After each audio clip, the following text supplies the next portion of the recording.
Hello, we're live. Welcome to Dive into Worldbuilding. And today we have our discussant, Kate Johnston, who is awesome and an expert on public health issues. And so we're going to talk about public health, but this is also going to be pretty much spotlight on Kate because as interesting as Morgan and I can be on the topic of public health, if left to our own devices, Kate is going to outshine us all. So well, you're just more knowledgeable. I mean, it's pretty straightforward. But I think this is actually a really key world building issue that, I don't know, we've talked about medicine before on the show, and we've talked about illness. But I think public health puts another angle on it that's very interesting and asks some interesting questions. And gosh, it depends on what genre you're looking at and what time frame you're looking at. But there should be some kind of awareness, if there's a government at least, that health is something that we should be caring about among our citizenry. So, yeah. Do you have any opening thoughts, Kate? I think, I've been reading in the genre for a very long time. I don't see a lot of sort of holistic coverage of health. Like, we'll invent a gizmo, but it doesn't seem to kind of propagate up the chain of technology or back down. It's just this thing that we invented for this plot device. Uh-huh. And a lot of the implications of what these new technologies are tend to get just not expanded upon. For example, in one of Paolo Bacigalupi's books, and I don't remember which one because I haven't read it, he has this idea of like a pressure osmosis filter that you could hold in your hand. It's like a bag. Because my vision of it is like a square bag that's diagonal across the center that has a filter in it. And basically you pee in one side, force the liquid through the filter, and get fresh water out the other side. Which is great. Little weird. But I'm also like, okay, well, where is that in the rest of this society? If we had some sort of membrane like that, wouldn't there be big, huge desalination plants? Couldn't people just walk into the ocean, fill their bag, squeeze it, and have fresh water? Like, all of a sudden, the idea that 2% of the water that we have that is both potable and liquid and available to humans, that would change that entire equation in a big, huge way. And what you would do with the solids is you would dump them right back into the ocean, which means that the ocean would get more saline. And that was actually the compensator for climate change that Kim Stanley Robinson theorized in his 40 Signs of Rain trilogy. The big thing they did at the very end was dump a whole bunch of salt in the ocean. And I was like, okay, we can do this with just people. Yeah. So, yeah, things like that. Yeah, that's interesting. That is interesting. Well, I think actually that's a really good point, and something that I have urged people to talk to sort of, it's a method of thinking, I think, that I like to encourage generally, which is to say, if you have one thing, like particularly a technology, but if you have a technology in one spot in your society, unless there's some really good reason why it has to be confined in that spot, it will spread out and it will have larger implications. So, yeah, I mean, because look at what GPS did. Yeah. I think it was David Gerald was opining on his page that he saw all of this technology coming, but the one thing he didn't see was that all of it would end up on this phone in your pocket, and that GPS would be a huge part of it, telling you where you are and what to do and all that stuff. And I was like, yeah, but you were writing this like when GPS was still classified by the government. He was doing this in like 1987. Yeah. And even when they did release it, it was accurate to 2 kilometers or some ridiculous thing. Yeah. So yeah, it's hard to look forward in a discipline that you don't know really well. Yeah. I think a lot of people don't do enough research because I'm gonna say the Yeah. scary words. I'm gonna say Jon Snow right now. Um, and not the Game of Thrones Jon Snow, but the London Plague Jon Snow, who was the first epidemiologist. And basically, he Bob Dylan'd a solution to the plague, which is he figured out that it was coming from this one well, and he took the handle off. And that stopped people from getting sick. And that's basically Bob Dylan, positively 4th Street. The pump don't work because the vandal took the handle. Okay. I was wondering where that Bob Dylan reference came in. Yep. So that's and actually I've been waiting to see somebody do something like that. You know, I've seen. Yeah. Well, I see this kind of stuff with tracking of cholera. I wasn't sure. I wasn't sure about the plague, but no, it wasn't plague. It was cholera. But yeah. Okay. And that's another thing is that, you know, as the planet warms, we're going to see this stuff again. Malaria was a thing in the Midwest in the 1800s, early 1900s.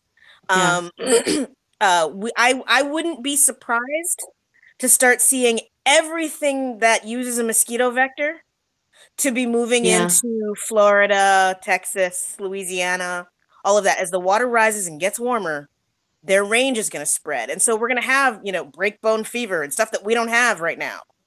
Yeah.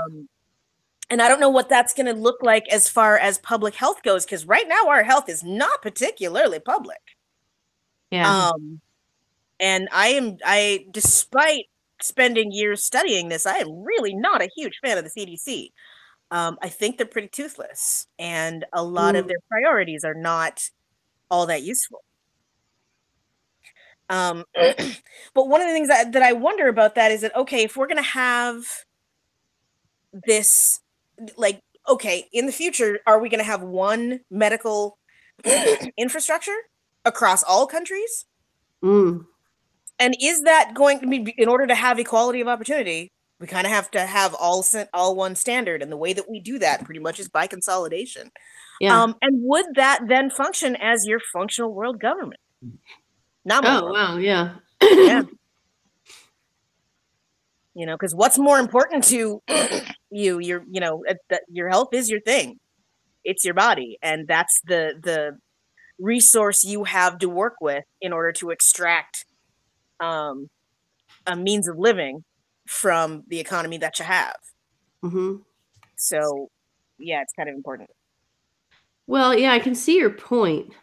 It reminds me of this is sort of a parallel example, maybe, but it reminds me of the period when we were seeing the internet expanding, and one of the key ingredients to its expansion was the acceptance of TCP/IP as a language in Europe, as well as in other areas. So once you've agreed on a common infrastructure, though it's a virtual infrastructure in that case, it really changes what you're working with. And you know, the internet has had such an amazing and positive and negative impact, right? So imagine what a global medical infrastructure would look like. Well, and I think you bring up an interesting point about the negatives, is that, you know, when you put this MacGuffin into your story to do your thing, it's really important to think about, okay, yeah, how is this going to ramify through the structure that we have? Is this even going to be the structure that we have? Yeah. And it's not going to have just positive implications. It's not going to do just the thing that you want it to do in the story. It's going to do a whole bunch of other stuff. Yeah. And I don't necessarily see that really happening. Well, outside of Julie Czerneda, who of course does that. Yeah. That's what she does, and she's very good at it. But I think the person who did that before that would have been probably Lois McMaster Bujold, because the reproductive technologies and things like that had their place in the structure of the story and the structure of that world. Yeah. And they functioned in really interesting ways. I mean, the whole cultural change via medical appliance, I thought was absolutely fascinating.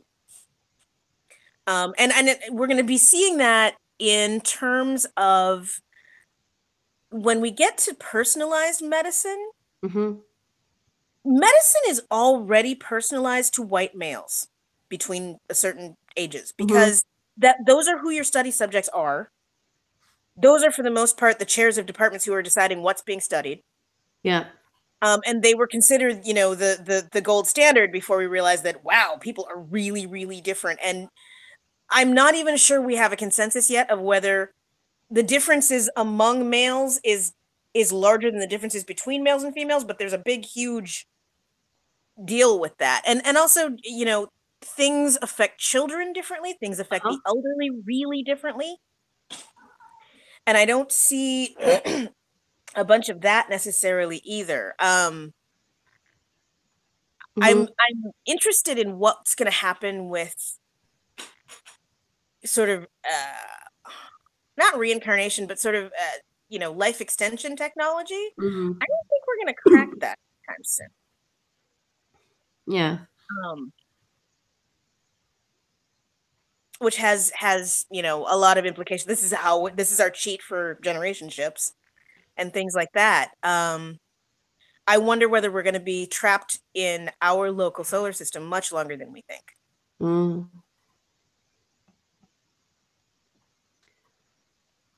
Because we're just starting to get now the sort of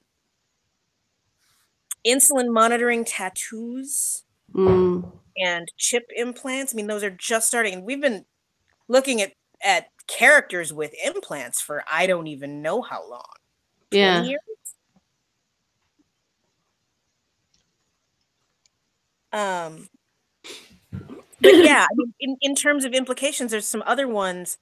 As climate change goes on, and you look at the Midwest, basically the Corn Belt, becoming a savanna, and most Americans are not real clear on what a savanna is. What is that going to change? How is that going to change our food inputs? Yeah. How is that going to change our farming? How is that going to change where people live?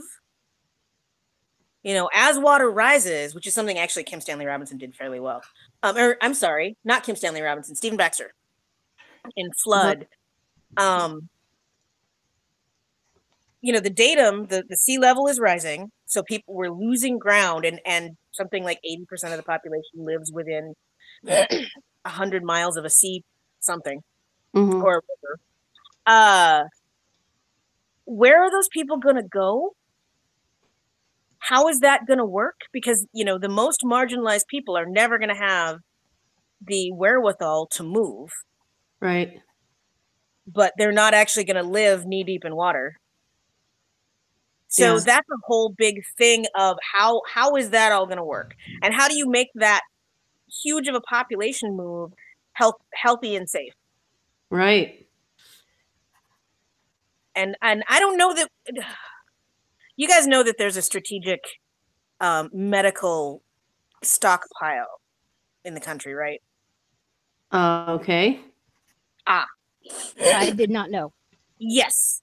FEMA and the CDC, between the two of them, have, I think, 4 depots in the US that basically hold enough food, medical supplies, etc., for X amount of people for refugee status, that sort of thing.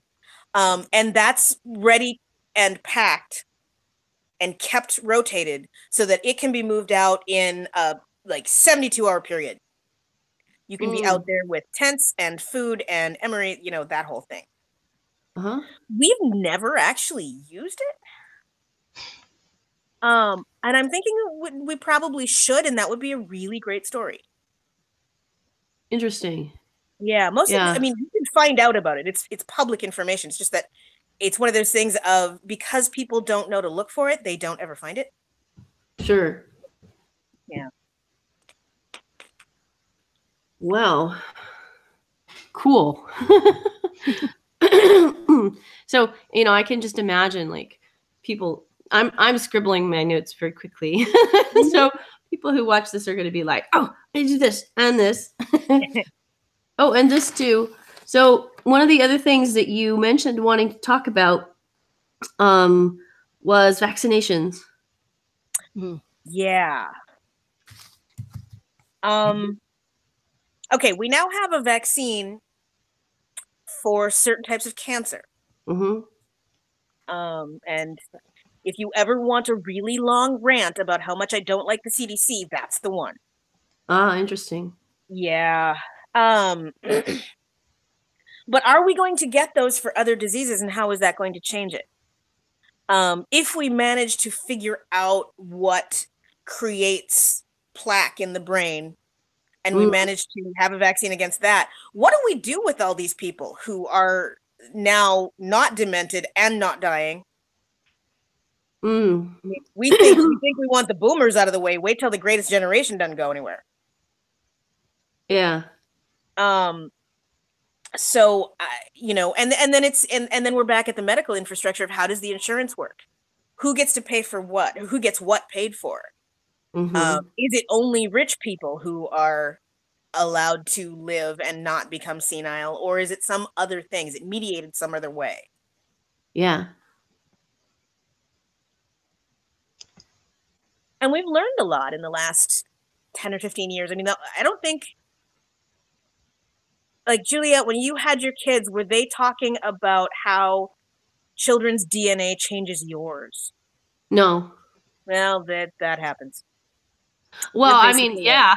It's not like I have been unaware of that information since then. Yeah, but it was not, they were not talking about it when I was having kids that I can recall. I mean, I was kind of busy having kids at the time.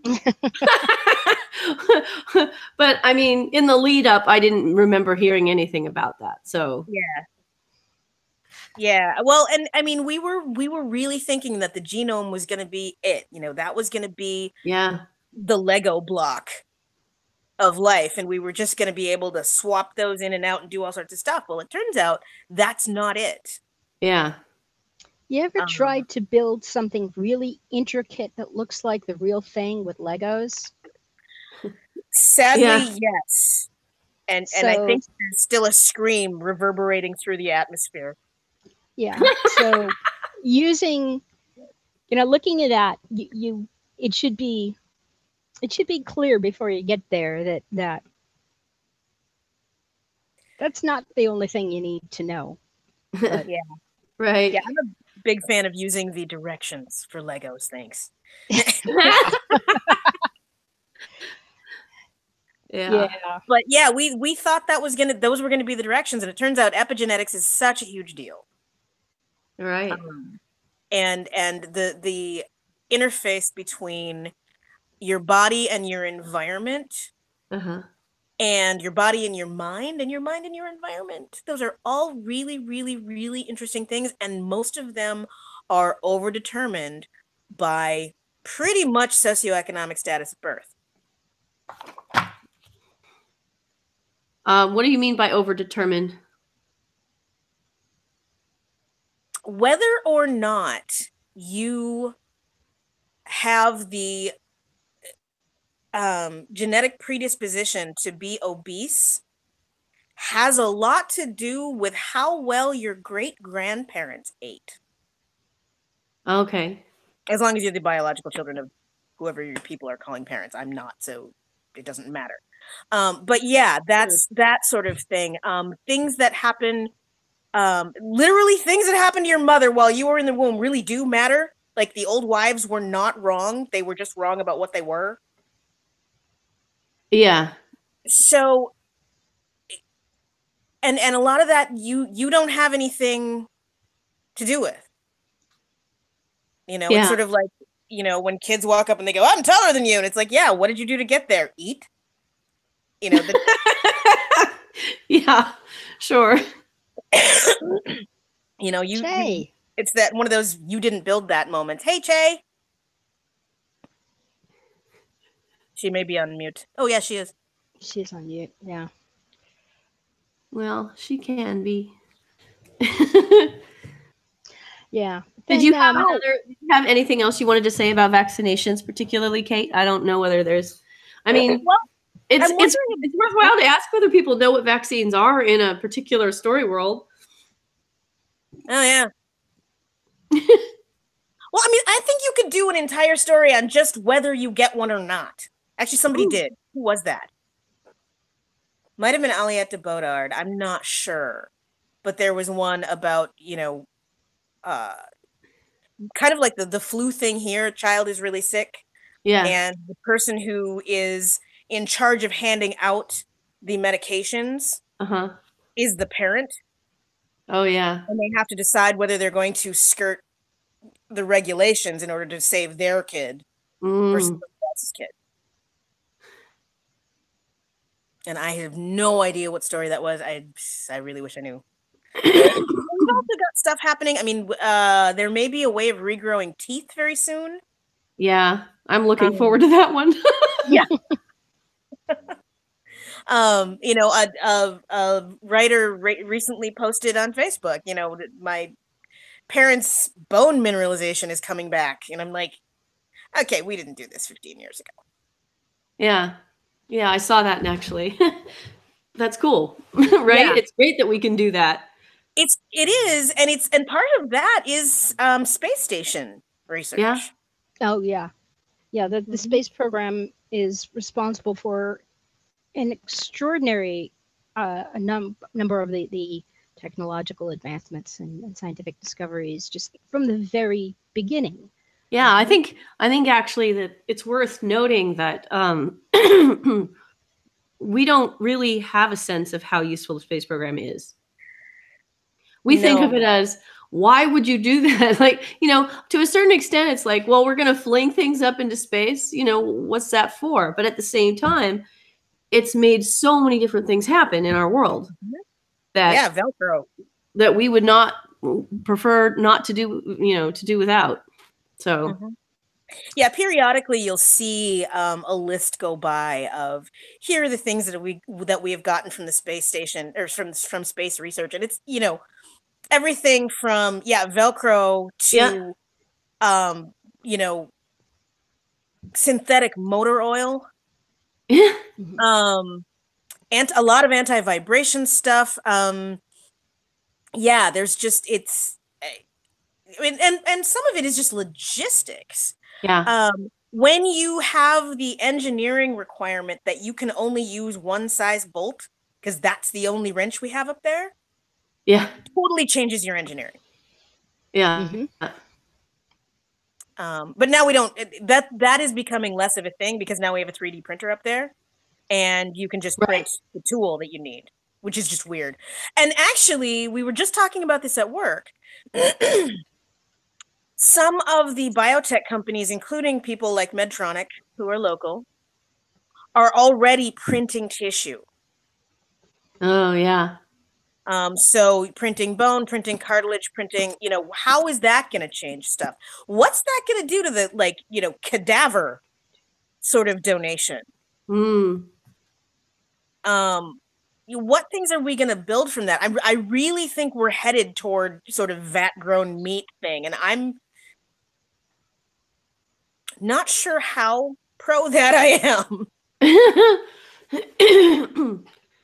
But it would be interesting to do that to do the same thing with meat that we did with Wonder Bread, which is add the micronutrients that we need to it, such that people think that they don't get scurvy anymore just because they're awesome. No. Yeah, right. Yeah. But one of the cool things about 3D printing that, because it's not just printing new limbs for puppies and ducklings and turtles. It's you can print prosthetics for children, and since those things are incredibly expensive, and children grow, amazingly fast. Improves the accessibility of prosthetics for kids, as long as the printer is accessible. I think it also greatly that goes across the board. that's across the board for medical attention and technology is the accessibility, and that we don't see in stories much either. Is Yeah. Okay, there's this great doctor or this great herbalist or this great technology, that can save the king or whoever, but how accessible is that throughout the population of your world? Yeah, really not is the answer. Yeah. Yeah, and I mean, we're at the moment of dismantling all of that. So how is this going to come back into circulation once we have sane leadership again, if we do? I think we have some opportunities here when we put these back into place to rewrite them so that they do a better job of the things they're supposed to do. I see that too. And also we've had, how old am I? 30 years, 20 years of the Americans with Disabilities Act. Yeah. And I got to tell you, those totally able soccer moms are not giving up curb cuts. It's not happening. They need them for those ridiculously large strollers. So yeah, the things the things that we develop for disabled people are things that we end up using because it makes it easier for us too. All of those stupid infomercials of people dropping stuff, most of those things that are being sold were made for disabled people. Yeah. Oh, and the other thing, I did not realize kind of how stupid this was until this morning when I read an article on it.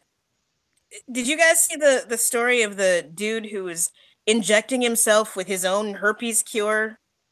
Oh, good gracious, no. And then locked himself in the lab when he realized that nobody was pro this? Yeah, there are people out there just injecting CRISPR right now. And that has got to be one of the stupidest things I think I have ever heard in my entire life. Because do you want mutants? Because that's how you get mutants. What's the funny thing about CRISPR is a gene editing technique. Basically, it cuts the genes apart at a certain point so that you can insert things into those joined areas. As long as you have the right chemistry, yes, Morgan? Yeah. It's like those free programs that you can find on the internet for editing audio files. Yeah. It's like, okay, that's great. You can edit your family dinner table conversation into something really funny. But do you actually want that to affect your life in a meaningful, permanent way? Maybe not. And yeah.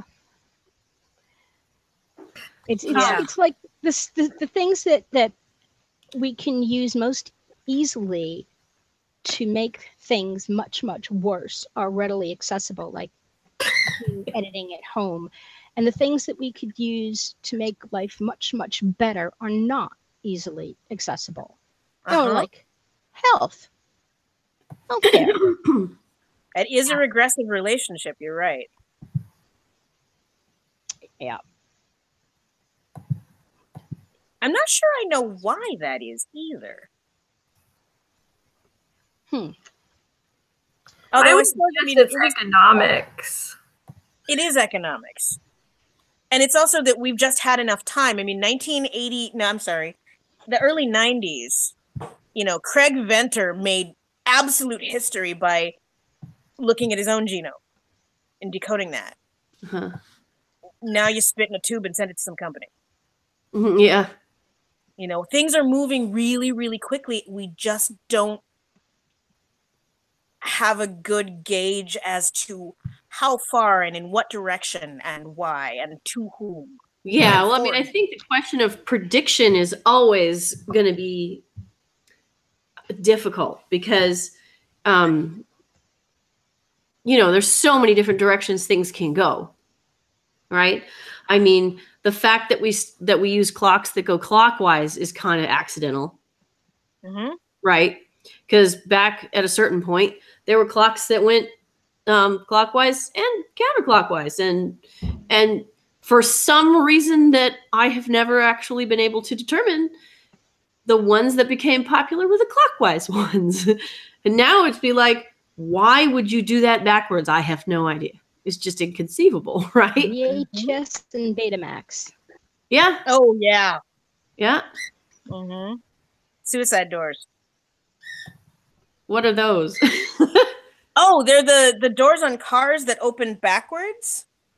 So if you were going forward, it would like yank you out of the car. Oh, wow. Yeah, those were big in the like 50s, 40s, 50s. And no one does that anymore, and there's a reason they called them that. But yeah, we haven't seen a whole lot of gull wing doors either. Those were ergonomically terrible. And there's a lot of that, like, you know, we're learning ergonomics really slowly compared to like how fast we learn to blow stuff up. Yeah. I don't know if you saw the robot last week that can now open a door for another robot. Oh, that is horrible. We're all gonna die. Kind of appalling. Well, then, well, yeah, because they can climb stairs. You're done, dude. I mean, it's like, yeah, they can climb stairs and open doors. We're doomed. Yeah, we don't need zombies. Or pepper pots. We don't do. They've made Daleks only better. Yeah. Because Daleks don't climb stairs, but they do levitate now. And okay, now I wasn't frightened until you just said that. Sorry. That's okay. Okay, so I was going to talk about mental health. I think you did want to talk about mental health. I did. Yeah. And then there's another piece I want to cover, which I think we'll all be frightened by as well. Mental health, it seems to be going in the direction of like online psychotherapy, psychiatry. Who is hacking your online psych feed? Yeah. Online psycho? Well, yes. Not online psycho. That's not what I meant. Like online psychotherapy. Is that what you're talking about? Yeah. Yeah. You know, because we're already looking at that as far as like far-flung communities that don't have enough psychiatrists, and people don't want to move out into the back of beyond anymore. I think that's actually another one that we're going to see happening, is that I really think a lot of the small towns are going to empty out. Our future probably looks a bit more like Canada's present, where there are fewer small towns. They are further spaced out. And then most of the people are in the cities. Because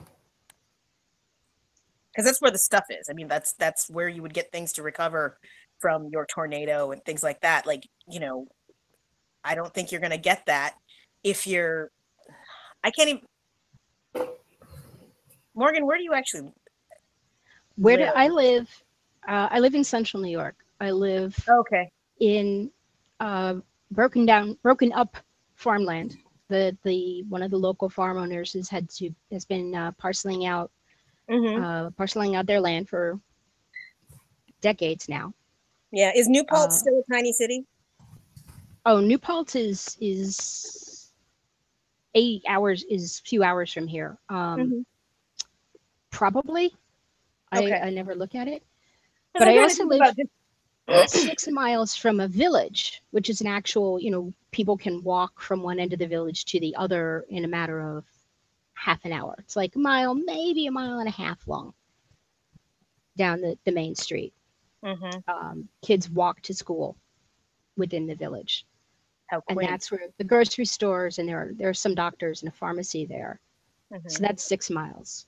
10 miles brings you into a thing that's called a city, which is Ithaca, which actually has public transportation. It's not great public transit, but they do have a public transit system.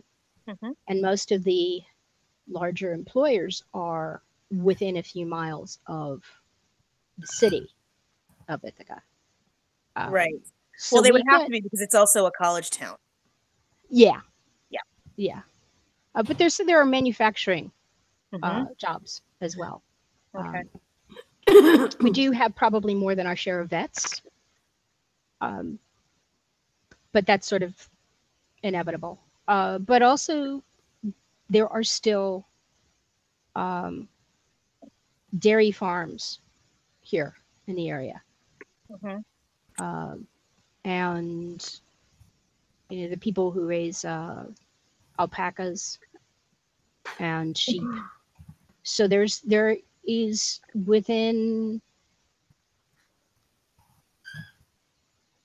an hour of here, you can find, I think, rural and suburban and then village and city. So Well, that and you that can brings look at up all of them. some other questions about vectors and how things spread, because people who get away from animals and then only get to see them once a year will do stupid things like lick a chicken, which you don't really want to do. What? Yeah. What? You'll like kiss your chicken on the head. Like, don't do that. It's there's salmonella risks in a big way. And there's also, the woman who was in the news last week about, she had been somewhere where there were a lot of cattle. And then she that's left. right. She got cattle worms in her eye. In her eye. Oh my God. Yeah. Yeah, and the treatment to that was pull them out. I'm not even kidding you. How do you do that? Incredibly grossly. Yeah, I think that's your one option, really. And then rub her eye? Yeah. I've Oh been my God. You can't just touch cow poop? Oh, that wasn't cow poop. It was somehow she had gotten a fly. Flies will land and they'll drink the secretions, the tears out of cows' eyes. That's why they're yeah. at the front of their eyes. And so somehow she got one of those flies on her eye, and it left her a little present of this parasite that lives out their life cycle like that. in cows. God. Yep. Mm-hmm. Yeah, and I mean, we haven't really had a good parasite since, well, I want to say Alien, but I will give Falling Skies some props there for decent parasite stuff. But a lot of it, that just hasn't been a thing. So those are some things that we also need to think about. When you have a bunch of refugees show up on a space station, what other little riders are they bringing with them? Mm-hmm. Yeah. And also, tardigrades can live in space that we don't even know what can live in space. In fact, it's even more frightening. They did a DNA survey of the New York City subways. Yeah. Oh, fully half of the organisms were not identifiable as organisms that we know anything about. Yeah. So we are living in this like microbe world that we mostly just ignore, but it's really, really, really important. One of the things that's going to start happening is that with the personalization of medicine, we're going to start talking about, well, how are you going to engineer your gut? Is that going to help you lose weight? Is it going to help you be more healthy? And at that point, we have to start talking about doctors talking to each other across disciplines. And I was thinking, how come you can't go in and have like 4 different elective procedures done at once with one anesthesia? Because then you're only putting the person under once. That's one risk factor right there. And you could just have teams like they have for transplants or, separating conjoined twins. Here's the arm team, here's the right arm team. Make sure it's the one that says R on it, that sort of thing. Yeah. Yeah. And at some point the doctors will be used to doing this, to being able to say, okay, this step comes first and then you're up. And not have to fight about it. And they're all going to wear labels on their heads. Patient. They will probably wear different colored scrubs depending on what team they're in. They already do that. Yep. Well, so I remember there's a guy who was an anesthesiologist who actually labeled himself on his head, anesthesiologist. And apparently it was so great that everybody started doing it. It's great to know which guy's the anesthesiologist when the room is full of doctors. Yes. And everyone's wearing masks and you don't know who they are. Yeah. A lot of the time. I mean, if you ever really want to see actual cooperation happen under pressure, go sit in an ER for about 4 hours and just watch everybody work. It's amazing. Depends on the ER. Well, yes, I suppose. The ones I worked in were really great. Okay. I want my... you know what? Yeah. I'm going to recommend this article that was written by a doctor who was one of the people running the ER in Las Vegas when the Las Vegas shooting happened. Yes. That was a great article. Go find it. Google will help you. It's a really great article. I mean, it's frightening, but it's a really great article. That guy knew exactly what he was doing, and he is just so lucky that everybody let him do it. Yeah. Yeah.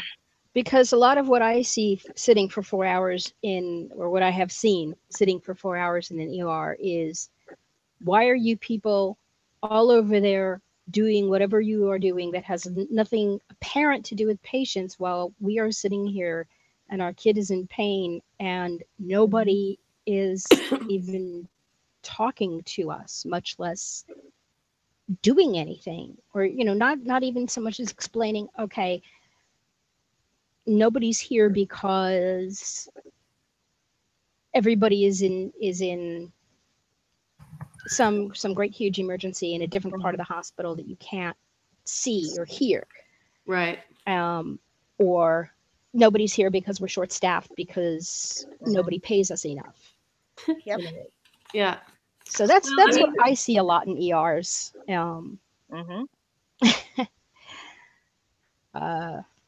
I've spent, a fair amount of time in them because I have a chronically ill child who, thankfully, it's been a while since we've spent whole nights in the ER, but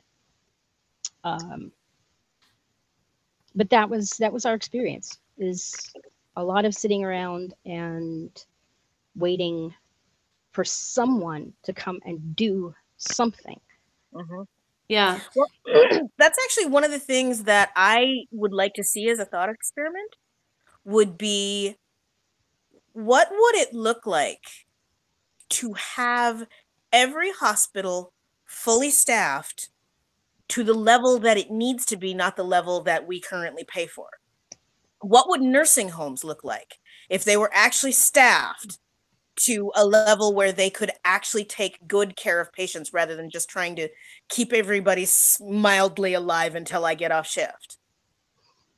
Yeah. And what kind of economic structure would we have to have in order to make that happen? Yeah. I also think it's worth giving some thought to how communication works in a medical setting. Because depending on what kind of medical setting you're looking at, the way that people communicate with each other will be very different. And things like status ranking are going to have possibly bad effects on the way that the people, even the staff, are going to communicate, and whether that's going to be effective. And then obviously you have larger societal things like racism or trans identity, or any number of marginalizations that can affect the way that you're communicated with in a medical setting. Obesity is another one. So, that's worth thinking about if you're setting up a scenario. Yep.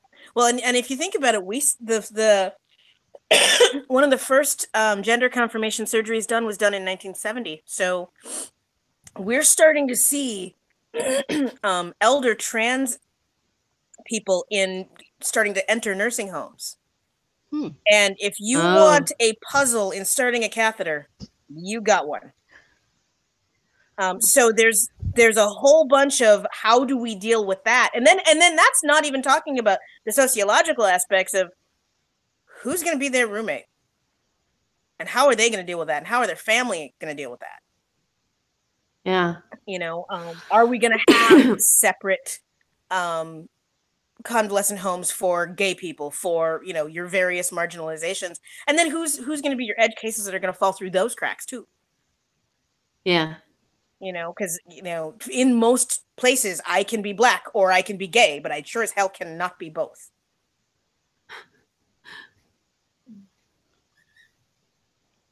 So yeah, there's a lot of it. Also, one of the things that it keeps driving me nuts about when people talk about how society is structured in the future. Where is birth control? What are we using? What are we doing? What's going on? Because everybody's doing the thing. But Yeah. I've never seen anyone put on a condom. I've never seen a woman argue with her doctor that she wants a tubal ligation and they won't give her one because she's not 35 and doesn't have 5 kids. And that's really, really common. Yeah. You know, and are we going to be looking at this sort of, you know, gate to women's country style eugenics? Because that's a thing. Yeah. As we look at people going, well, you know, now I really can, you know, kind of breed my kid to be taller or have blue eyes or whatever it is. Yeah. And then just as a complete aside, if we want to go to where people are in order to offer them services, don't you think the hours between 2 and 5 in the morning should be filled with like mental health support groups? Yeah. Rather than, I don't even know what it is anymore because I'm not up then. You know what happens when you breed species for particular characteristics? It causes a lot of problems in other places. Yeah. Yeah. Ask any cat breeder, any dog breeder, horse breeders. Yep. It's like, okay, yeah, your dog has really, really long ears. That's great. Now look at the rest of the dog's body. It's like, you know, maybe the dog is fine, but that it's not going to be running any huge, you know, long distance races really fast. Well, and that, I think there's a really good question in that, is that, you know, we direct the breeding of so many different things and we don't even think about it. We are in a huge way directing how we are breeding too, and we're not thinking about that at all. Sure. You know, where is this going to end up? And if you think about it, we've been on this big, long expansion. We haven't had a great death since 1916, the Spanish flu. 1918. 1918. Okay. What's the next thing? And yeah, I mean, I saw that movie too, but there's gonna be a thing. Yeah. I suppose AIDS would qualify. Yeah. But even that's kind of receding into the background as it becomes a chronic disease. Ooh, Unless you can't pandemic. afford medicine.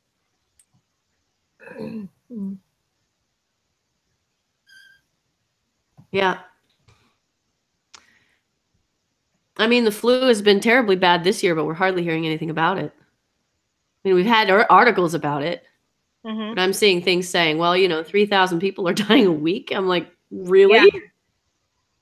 Because how do you have, I mean, that's a lot of people, right? Well, they tend to be people further down on the scale of Maslow's hierarchy of needs, so we kind of don't care. Although, I can tell you, I had to watch a friend of a friend's 4-year-old die over the course of a month and a half. He just crashed one day. And they really don't know what happened to him. And basically had to do a huge number of interventions. And by the time they were done, they were just like, his lungs are not going to support this, and we can't do anything more. Yeah. So it's been nuts. So yeah, I think actually looking back at this flu season, it's going to be much worse than we think it is right now. Yeah. And I think a lot of the deaths are, we're seeing the ones publicized of the young, healthy people. Yeah. But I think we're also seeing a bunch of background nursing home and it's like other people who don't have as many supports as they would need. Uh-huh. And I don't think we're gonna figure that out for, the answer in public health is always, I'll have research for you. I'll have answers for you in 10 years. Well, yeah. Mm-hmm. Research is a tricky thing. Mm-hmm. Okay, so go ahead. We're about done with our time. Oh, okay. And we had more things we wanted to talk about. Yes, we always That's do. okay. We should do this again. Actually, I think perhaps personal weapons is a topic in and of itself. I think so too.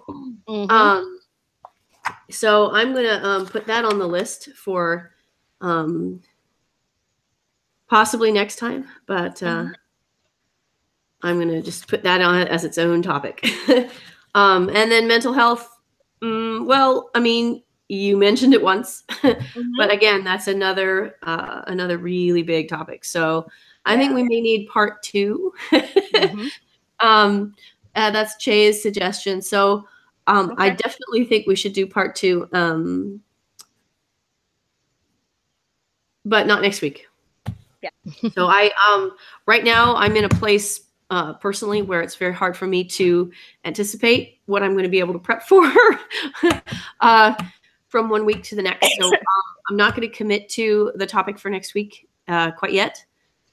However, thank you for those great suggestions. And Kate, you're awesome. I knew you'd be awesome. Say, confirm, right? And no, I appreciate all of these thoughtful things that you've brought up. And Morgan, thanks for being here. And Che, I'm really glad you made it. Yeah. As far as I know, there will be no reason why we can't meet again next Tuesday. So I will see you all then. And as I usually do, I will be putting out the announcement of the topic on Facebook and hopefully also on Twitter for those who are on Twitter next Monday, just to make sure I've confirmed and everything's cool. All right. Yep. So thanks again, Kate. And I will stop the broadcast.